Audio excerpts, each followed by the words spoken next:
விருச்சிக ராசி அன்பர்களே, 2026 ஜூன் மாதம் 2ஆம் தேதி நடைபெறக்கூடிய குரு பெயர்ச்சியால் என்ன மாதிரி பலன்கள் இந்த விருச்சிக ராசி அன்பர்களுக்கு அப்படின்னு பார்க்கும் பொழுது, இந்த குரு பகவான் யார் அப்படின்னா 2ஆம் அதிபதி, தனம் குடும்பம் வாக்குஸ்தானத்தின் அதிபதி, அதே சமயத்தில் 5க்குரியவன், பூர்வ புண்ணிய ஸ்தானத்தின் அதிபதி, பஞ்சமஸ்தானத்தின் அதிபதி, காதல் ஸ்தானத்தின் அதிபதியான அந்த குரு பகவான் உங்கள் ராசிக்கு 9ஆம் இடம் என்று சொல்லக்கூடிய பாக்கியஸ்தானத்தில் போய் அமர்ந்து கொண்டு உச்ச பலத்தோட வலிமையாக இருக்க போகிறார்.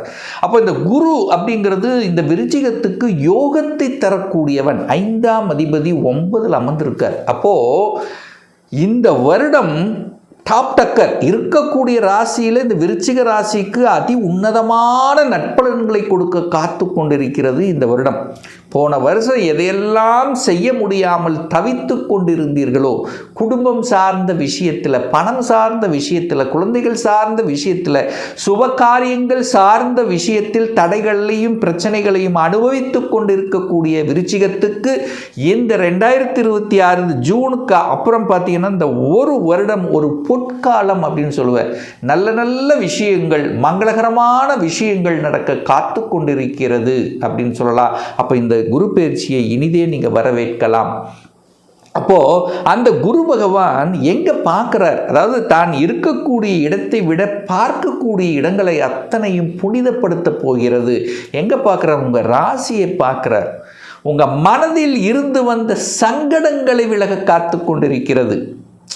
டல்லாக இருக்கு, எதையும் செய்யப்படுத்த முடியலையே அப்படின்னு நினச்சிட்டு இருப்பீங்க பாருங்கள். ஒரு மாதிரி டல், சோம்பேறித்தனமாக, ஒரு செயல்படுத்த முடியல, ஒரு தடை இருக்குது, மனசில் சில குழப்பங்கள் இருக்குது. இப்போ எல்லாம் தெளிவு பெறக்கூடிய அமைப்பு இருக்குது. பெரிய மனிதர்களின் தொடர்புகள் கிடைக்கக்கூடிய அமைப்பு, கடவுளினுடைய அனுகிரகங்கள் அப்படியே உங்களுக்கு இறங்கும்.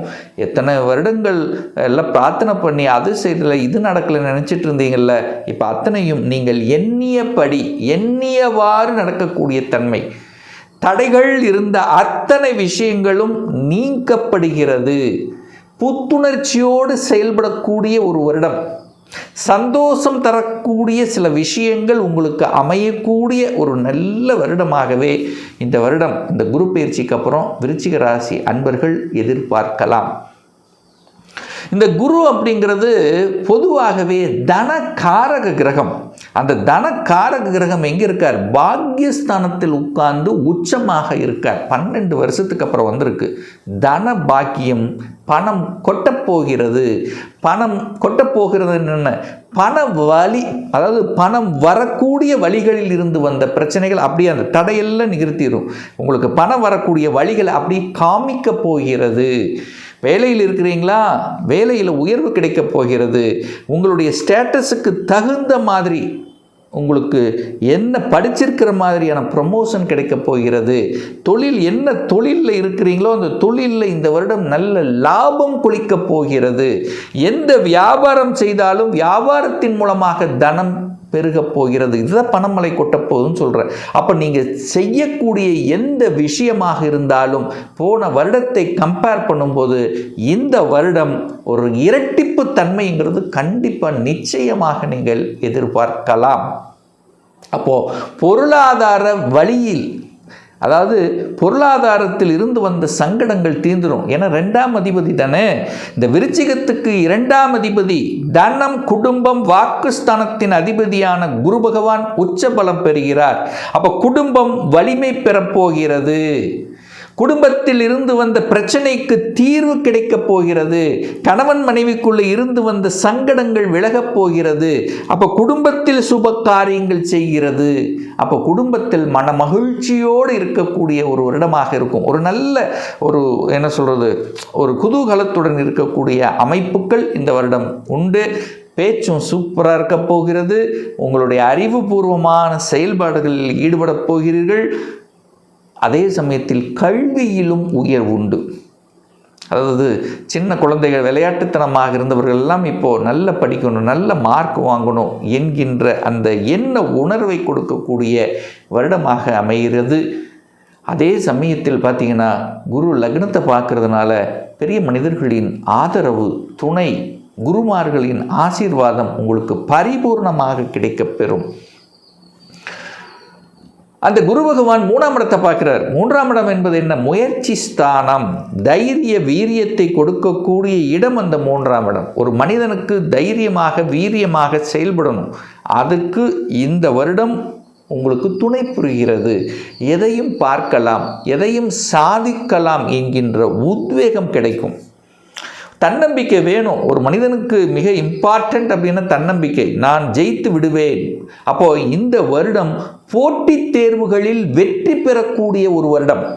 யார்? இந்த விருச்சிக ராசி என்பர்கள்.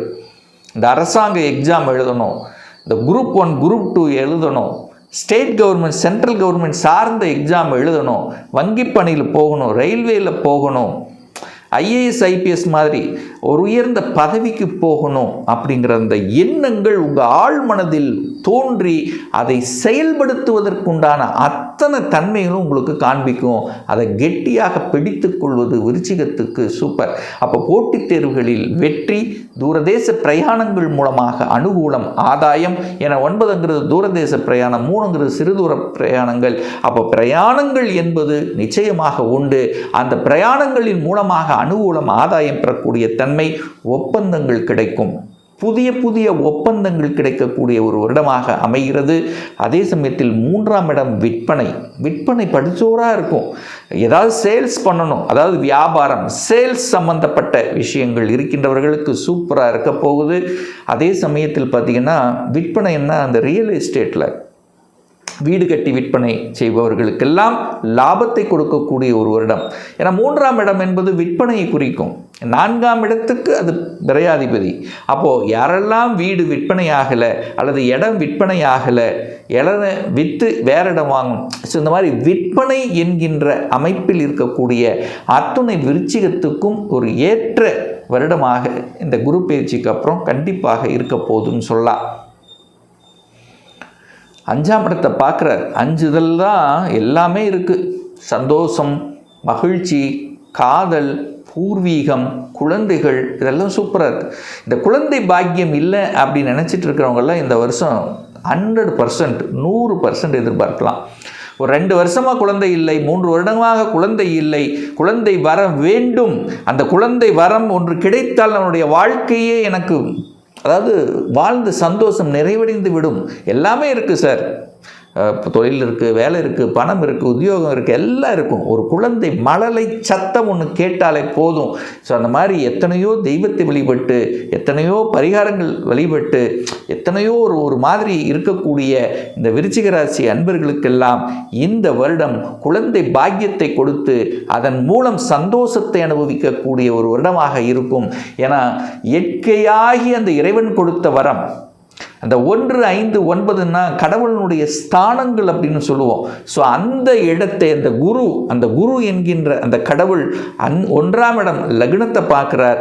3ஆம் இடம் என்கின்ற முயற்சி ஸ்தானத்தையும் 5ஆம் இடத்தை பார்க்கின்ற காரணத்தால் நிச்சயமாக குழந்தை பாக்கியம் கொடுத்து குடும்பத்தில் சந்தோஷத்தை தரக்கூடிய ஒரு வருடமாக இருக்கும். பிள்ளைகளினுடைய படிப்பு சூப்பராக இருக்க போது.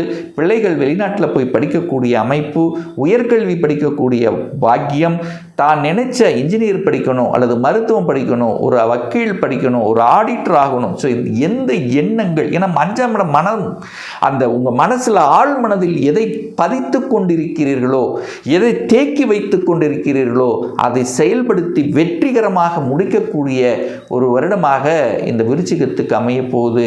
அப்போ நிறைய பேர்த்துக்கு திருமணம் நடக்கும். ஏன்னா கடந்த ஒரு வருடமாகவே பார்த்தீங்கன்னா குரு பகவான் 8ல் போய் மறைஞ்சிட்டார், குடும்பாதிபதி போய் 8ல் மறைஞ்சிட்டார். குடும்பத்தில் பிரச்சனைகள், குடும்பத்தில் சங்கடங்கள், தனத்தில் பிரச்சனை, எத்தனையோ வரணை பார்த்தோம், ஏதோ ஒரு வகையில் தட்டி கழித்து போகின்றது என்கின்ற அந்த ஒரு குறையோடு இருக்கக்கூடிய விருச்சிகத்துக்கு இந்த வருஷம் கெட்டி மூலம், அதாவது ஒரு சந்தோஷம் தரக்கூடிய திருமண பாக்கியத்தில் என்றியாகக்கூடிய அந்த ஒரு அற்புதமான நிகழ்வு இந்த வருடம் கண்டிப்பாக 100% எதிர்பார்க்கலாம். என குருவால், சுப கிரகத்தால் பாக்கியஸ்தானத்தில் இருக்கு. அப்போ என்ன பாக்கியத்துக்காக உங்க ஆழ் மனது ஏங்கிக் கொண்டிருக்கிறதோ அந்த பாக்கியத்தை அனுபவிக்கக்கூடிய ஒரு வருடம்.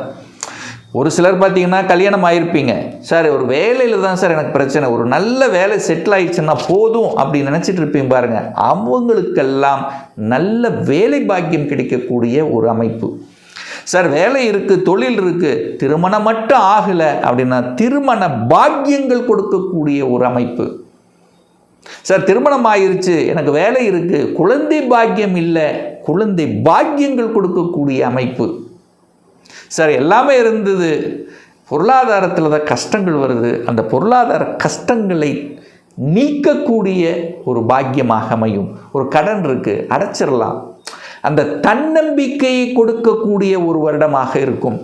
ரொம்ப இது சார் நான் ஒரு வெளிநாட்டில் போய் வேலை பார்க்கணும், இது ரொம்ப நாள் கனவு, அல்லது வெளியூரில் போய் இருக்கணும் அப்படின்னு இருக்கக்கூடியவர்களுக்கெல்லாம் சக்ஸஸ் கொடுக்கக்கூடிய ஒரு வருடமாகவே உங்களுக்கு அமையப் போகிறது. அப்போ இந்த வருடம் இந்த விருச்சிகத்துக்கு ஒரு பொற்காலம் சொல்லுவேன். நினச்சது நடக்கக்கூடிய, நல்ல விஷயங்களை கொடுக்கக்கூடிய, கடவுளினுடைய அனுகிரகத்தை கொடுக்கக்கூடிய, குழந்தை பாக்கியம், வீடு, வண்டி, வாகனம், அசையும் அசையா சொத்துக்கள் போன்றவைகள் கிடைக்கக்கூடிய ஒரு நல்ல குரு பயிற்சியாகவே இந்த விருச்சிகத்துக்கு அமையும் என்று சொன்னால் அது மிகையாகாது. இன்னும் ஒரு துல்லிய பலன் உங்களை பற்றி தெரிஞ்சுக்கணும், உங்கள் ஜாதகத்தை பற்றி தெரிஞ்சுக்கணும். இந்த 2026 சொந்த தொழில் செய்யணுமா இல்லை வேலை தானா, சொந்த தொழிலா வேலையா, எந்த கொடுப்பினை இருக்குது, திருமணம் எப்போ இந்த 2026 நடக்கும், எப்போ குழந்தை பாக்கியம் கிடைக்கும், எந்த கோர்ஸ் படித்தா நம்முடைய ஃப்யூச்சர் நன்றாக இருக்கும், எப்போ ப்ரமோஷன் கிடைக்கும், இது போன்ற கேள்விகளுக்கு துல்லியமான பதிலை நம்மால் கூற முடியும். ஒரு பர்சனல் கன்சல்டேஷன் எடுத்துக்கணும், ஒரு சுயஜாதகம் பார்க்கணும் என்று விருப்பப்படக்கூடிய அன்பர்கள் டிஸ்பிளே தெரியக்கூடிய நம்பருக்கு வாட்ஸ்அப் மூலியமாகவோ ஃபோன் கால் மூலியமாகவோ தொடர்பு கொண்டு அப்பாயின்மெண்ட் பெற்றுக்கொண்டு நேரடியாகவோ அல்லது ஆன்லைன் மூலமாகவோ கன்சல்டேஷன் எடுத்துக்கலாம். நம்மளுடைய அலுவலகம் கோயம்புத்தூரில் அமைந்துள்ளது. அதாவது கோயம்புத்தூரிலிருந்து மேட்டுப்பாளையம் செல்லும் வழியில் வெள்ளக்கிணறு பிரிவுக்கு பக்கத்தில், அதாவது அண்ணாபூர்ணம் ஹோட்டலுக்கு அருகாமையில் அமைந்துள்ளது. பிரியர் அப்பாயின்மெண்ட் வாங்கிட்டு நேரடியாக கன்சல்டேஷன் எடுத்துக்கலாம். நிச்சயமாக இந்த பதிவு ஏதாவது ஒரு ரூபத்தில் உங்களுக்கு யூஸ்ஃபுல்லாக இருக்குங்கிறதுல எந்தவித மாற்று கருத்தும் கிடையாது. நம்ம சேனலை நீங்கள் ஃபஸ்ட்டு டைம் பார்ப்பவர்கள் என்றால் மறக்காமல் சப்ஸ்கிரைப் பண்ணிக்கிங்க. பக்கத்தில் இருக்கக்கூடிய பெல் பட்டன் மற்றும் ஆல் நோட்டிஃபிகேஷனை கிளிக் பண்ணும்போது நான் போடக்கூடிய அடுத்தடுத்த பதிவுகள் உங்களுடைய நோட்டிஃபிகேஷனில் வந்து சேரும். மீண்டும் ஒரு நல்ல பதிவில் உங்களை சந்திக்கும் வரை உங்களிடமிருந்து விடைபெறுவது உங்கள் அஸ்ட்ராலஜர் டாக்டர் சதீஷ்.